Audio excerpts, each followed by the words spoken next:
Sometimes I wonder if there really was a purpose to all of this life we're living, I mean. Not to get existential, but it all just seems so unfair.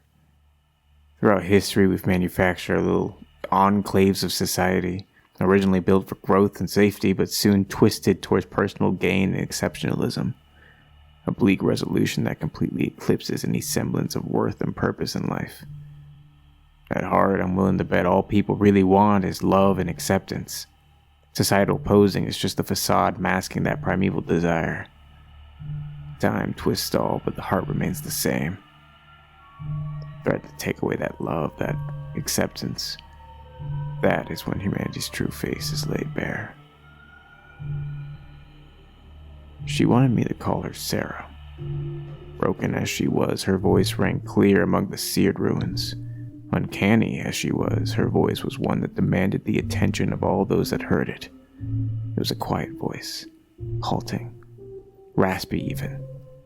Voice of someone long ignored who could no longer stay silent, resounding with a clarity that was antithetical with her current state of being.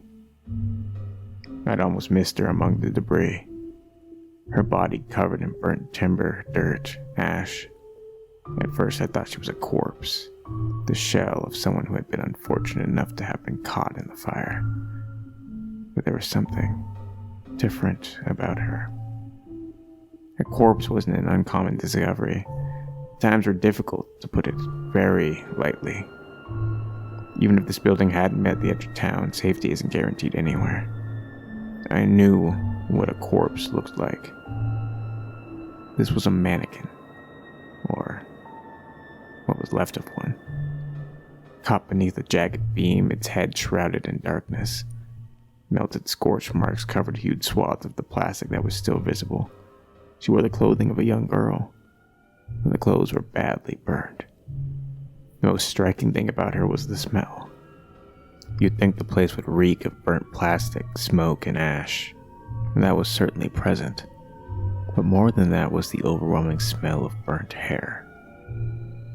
I approached the mannequin more out of curiosity than anything else, and that was when I heard her voice. "Mama?" I froze, the hair on the back of my neck rising. Is that you, Mama?" A raspy child's voice. I quickly turned my head, looking around the room to make sure that I was truly alone. The voice seemed to be coming from the mannequin. I slowly squatted down and looked closer at it. That's when I noticed the eyes. A deep blue, unnaturally fixed in place but unmistakably human. They met my gaze, filled with a childlike innocence so true that it almost made me lower my guard. Is my mom still here? I've been waiting for her." I slowly shook my head, my eyes never leaving hers. "Do you know where she is? She was angry at me. I'm sorry for what I did, I really am." She started to cry, neither her face nor body moving with the sound. I tried to free her, but there was too much on top of her. I strained at that beam for a long while, trying everything I could think of to move it. All the while, the sound of a child's soft sobbing filled the background. After some time, I gave up and sat back. She finally composed herself long enough to speak. I asked her story. What she told me made me glad that I was as weak as I was. Sarah had lived in this apartment for years. Apparently, a young woman had brought her home one night. Sarah referred to this woman only as Mama. Her mom apparently lived alone except for a baby. I sighed at this.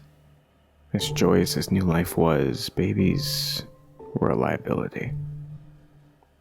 Sarah went on to explain that her mom had dressed her, used to talk to her, telling Sarah about her day, who she'd interact with, who she avoided, what her plans were, and how she was going to achieve her dreams.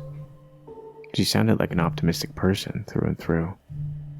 Sarah had no real concept of time, but I could tell that years went by because whenever Sarah mentioned the other child, the human one, There was a twinge of sadness and regret in her voice. Eventually, the other child, who Sarah refused to name, seemed to have grown to around the same age Sarah sounded like she was, maybe 8 or 9. That's when Sarah's tone changed again. She began to get angry. She began talking about how, when the other child began to walk and then run, her mother would spend less and less time with Sarah. The older the child got, the angrier and lonelier Sarah became. One night, Sarah finally snapped. She said she did something that she'd never done before, something that she didn't know if she could do again. She moved. I was sitting on Mama's bed when she got home. I couldn't wait to see how happy she'd be that I could move. We'd run, dance, and play, just the two of us for hours. When she got home, she seemed scared of me. She wouldn't stop looking for her. She wasn't here anymore. It was just us, like it always should have been. But then Mama looked at me like,